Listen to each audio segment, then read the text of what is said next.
what's up YouTube? It's Sean. Thanks for joining me today. In this video, I'm going to be showing you some quick movements that you can incorporate into your workout at the gym to target the muscle groups to get your volume pumping. These aren't necessarily meant to be in order. You don't have to use all of the movements in one, so they're not like a whole workout, but I just feel personally you should be incorporating these. I will be training at home. I have a full power rack set up and most things are there, so I can usually do everything I need. I don't have like every machine, but I've got a variation of what I could do on that machine through my power rack, if that makes sense. So yeah, let's get into it. So these are a great compound movement that you can do at the start of any back routine or just every day in general. You want to treat them as a compound movement, so really give them some time and effort, and I suggest 3 to 4 sets at an 8 to 12 rep range. If you have a dipping belt, you want to throw some weight on, add one of those as well. And you can also change up your grip and your leg positioning, so having your legs positioned more forward and out is going to engage your core and lower back, and then having a closer grip is obviously going to target different areas of your upper back and your lats, so try that also.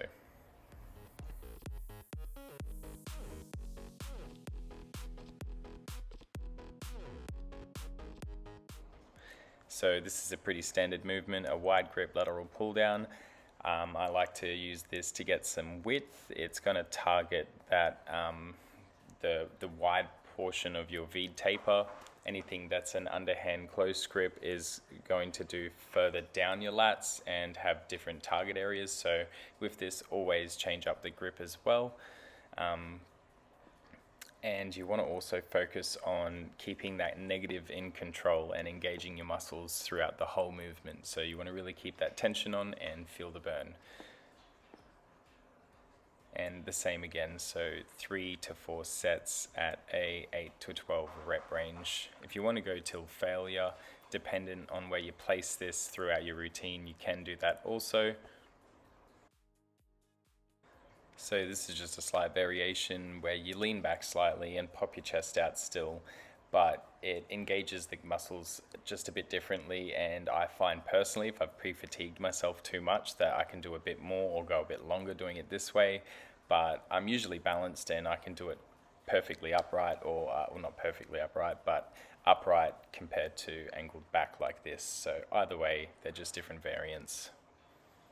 You still want to focus on pinching those elbows back and the negative.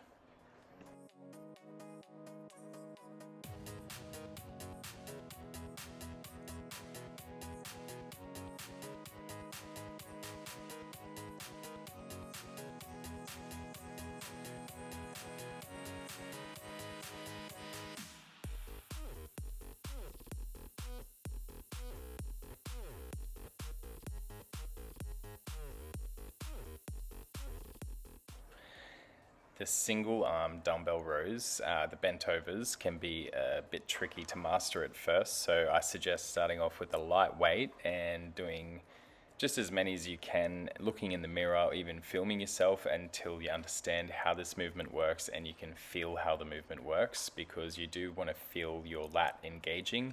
Oftentimes you can just bring it up with your arm and shoulders and not engage your lat. So you want to make sure you're driving up with your elbow with this one's 3 to 4 sets at an 8 to 12 rep range, a medium to heavy weight if you are an intermediate and know what you're doing, obviously.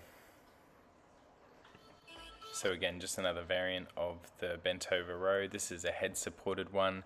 This is actually a great foundation movement if you do need to learn how to do the bent over single arm row, because this one's a bit easier to execute because you've got the support of your forehead there.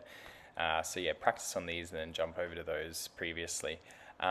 These you just want to do 3 to 4 sets at an 8 to 12 rep range. Medium weight if you know what you're doing. Lightweight again if you need to practice.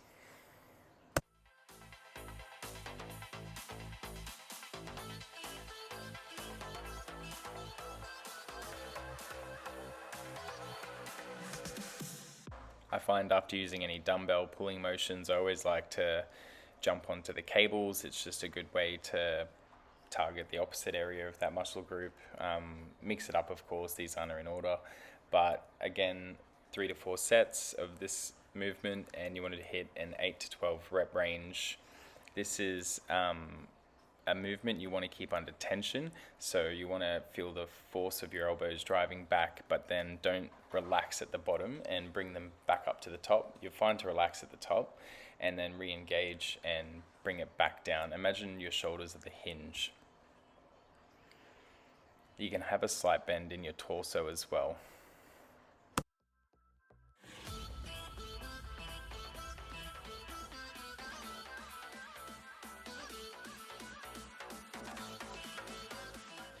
So I've realized this video is essentially just all the different row variations you can do and some cable exercises.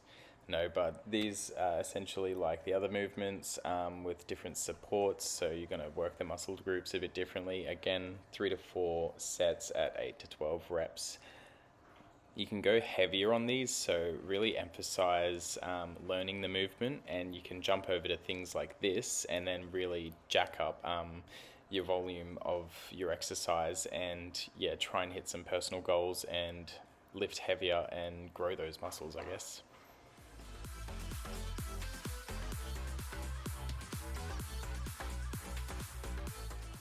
So this is the same as the other movement before the last video.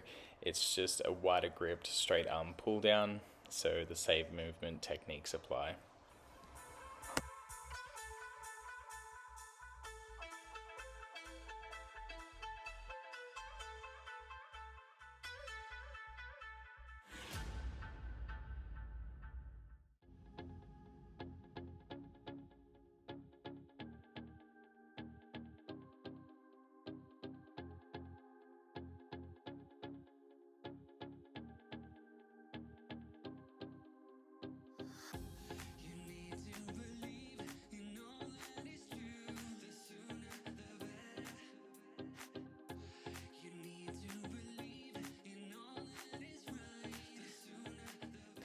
I only do a few of these because they do target like the lower portion of your back as well. You can feel it, so you can see down my legs, all of that's tensing, so it does heavily engage that section. So you don't want to go too heavy for this because you can, if lifted wrong, you can hurt your lower back. But it's like a hinged movement essentially. So do 3 to 4 sets of this, 8 to 12 reps. You're going to want to do a light weight, and you're not going to want to do this if you're too fatigued where you can't execute the movement properly. Make sure you are executing it properly, because that is the key to this movement, is keeping time under tension with proper execution.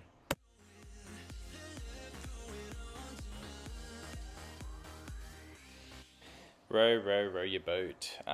So standing variation where your knee is supporting, I find I use a Olympic bar with this and a bench, and I can lift some heavy weight. This is something I personally just tried one time, and I was gobsmacked at the control that I had doing it this way. It's a bit awkward to rack up and finish with because you have to fling it over to the side, so be careful with that, but do as many as you can with this. These are a great trick to eliminate any unwanted swinging if you've got a humongous Olympic bar, or if you're someone that doesn't have the strength to really drive it up and be in control yet. Just start with an easy curl bar or anything that's got a thinner handle on it, because these are a bit easier to grip than some of the Olympic stuff, especially if you're trying to maneuver it in a certain way. And they've also got those divots in them if you need to position your wrist differently.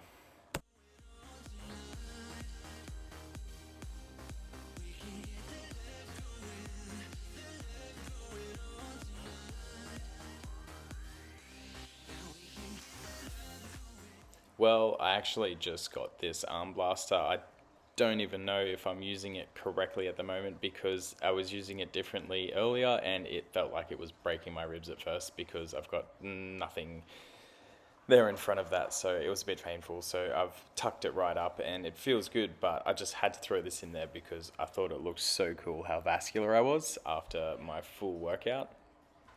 And yeah, I feel like you should definitely get one of these things. They're bloody awesome. You can get them from Amazon, super cheap. Great way to target your biceps if you're looking to build arms like I am.